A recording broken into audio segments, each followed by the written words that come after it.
அஸ்ஸலாமு அலைக்கும். Welcome to Sasa's kitchen. இன்றைக்கி நம்ம ஸ்வீட் ஐட்டம் பண்ண போகிறோம்.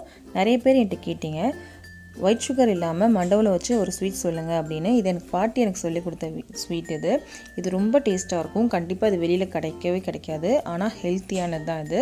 அதுக்கு தேவையான பொருட்கள்னு பார்த்துடலாம். நான் இன்றைக்கி 1 கப் கோதுமை மாவு எடுத்திருக்கேன். 1 கப் கோதுமை மாவுக்கு 1/2 கப் மண்டவெல்லம் தேவைப்படும். இதை நான் துருவி எடுத்திருக்கேன். கொஞ்சம் பாதாம், 2 டேபிள் ஸ்பூன் நெய், இவ்வளோ தான் தேவையான பொருட்கள். வாங்க செய்ய ஆரம்பிச்சிடலாம். நான் அடுப்பில் கடாய் வச்சுருக்கேன். இதில் நெய் சேர்த்துடலாம். இப்போது நெய் கொஞ்சம் சூடாகட்டும். நெய் சூடாகிடுச்சு. இப்போ நம்ம கோதுமை மாவு சேர்த்துடலாம். இந்த மாவு நல்லா வறுபடணும்.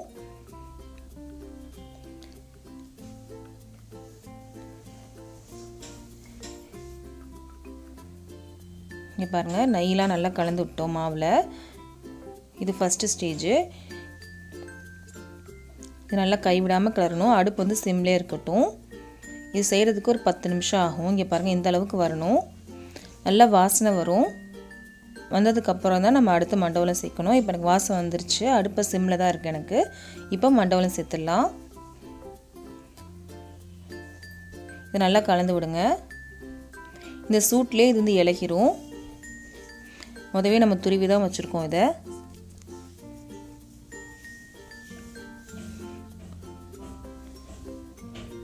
இதெல்லாம் சேர்ந்து அதுக்கப்புறம் நெருன்னு வரணும். அந்த அளவுக்கு நம்ம வறுபட்டே இருக்கணும். நான் செய்கிற மாதிரியே செய்யுங்க. இங்கே பாருங்கள், கெட்டியாக இருந்துச்சு. இப்போ தனித்தனியாக வருது பாருங்கள். இப்போது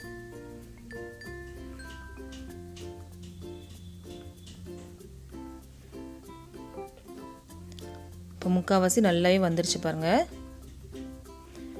இப்போ நல்லா நெருன்னு வந்துருச்சு. இப்போ நான் அடுப்பு ஆஃப் பண்ணிக்க போகிறேன். ஆஃப் பண்ணிவிட்டு இதை செட் பண்ணுறதை பார்க்கலாம். இப்போது நான் ஒரு கேக் டின் எடுத்திருக்கேன்.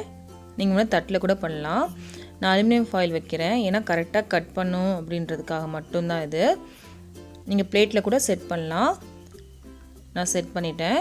இது கொஞ்சம் நெய் தடவிக்கிறேன் இதுக்கு மேலே.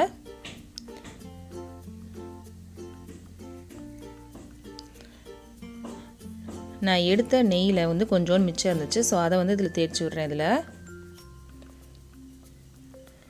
இப்போது நம்ம செஞ்சது இதில் சேர்த்துடலாம். இப்போது பாருங்கள், நெருன்னு இருக்கும் பாருங்கள். இப்போது இந்த மாதிரி இருக்குது பாருங்கள். இது செட் ஆகுமான்னு கேட்டுன்னு நினைக்காதீங்க. கண்டிப்பாக இது செட் ஆகும். சூட்லேயே பண்ணணும். டக்குன்னு பண்ணால் மட்டும்தான் செட் ஆகும். ஆறிடுச்சுன்னா அது செட்டே ஆகாது. இங்கே பாருங்கள், இந்த மாதிரி அமுத்தி விடுங்க.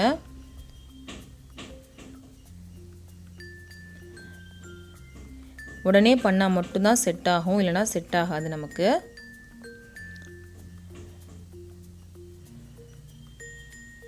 இப்போ நம்ம பாதாம் சேர்த்துடலாம்.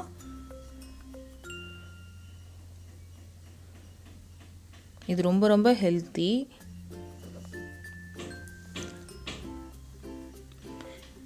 இதையும் ப்ரெஸ் பண்ணி விடலாம் நல்லா.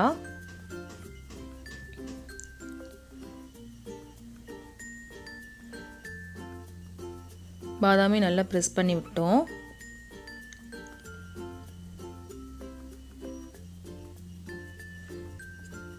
இப்போ இந்த ஓரங்கள்லாம் நல்லா ப்ரெஸ் பண்ணி விடணும்.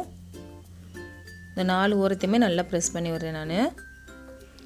அப்போ தான் நல்லா செட் ஆகி வரும் நமக்கு.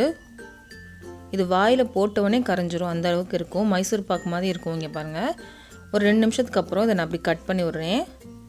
எந்த ஷேப்பில் வேணாலும் நீங்கள் கட் பண்ணி விட்டுக்கலாம். நான் இன்றைக்கி ஸ்கொயர் ஷேப்பில் கட் பண்ணுறேன். இது ஆறுனதுக்கு 1/2 மணி நேரம் ஆகும். ஆறுனதுக்கப்புறம் தனித்தனியாக பார்க்கலாம். இங்கே பாருங்கள், ஆறிடுச்சு. நான் எடுத்துட்டேன். அவ்வளோதாங்க. சூப்பராக இருக்கும். இது வாயில் போட்டவுடனே கரைஞ்சிரும். இதை கண்டிப்பாக ட்ரை பண்ணி பாருங்கள். ட்ரை பண்ணி பார்த்துட்டு எப்படி இருக்கிறது கண்டிப்பாக எனக்கு சொல்லுங்கள். இந்த வீடியோ உங்களுக்கு பிடிச்சிச்சுன்னா கண்டிப்பாக லைக் பண்ணுங்கள், ஷேர் பண்ணுங்கள், கமெண்ட் பண்ணுங்கள். மறக்காமல் என்னோட சேனலை சப்ஸ்கிரைப் பண்ணுங்கள்.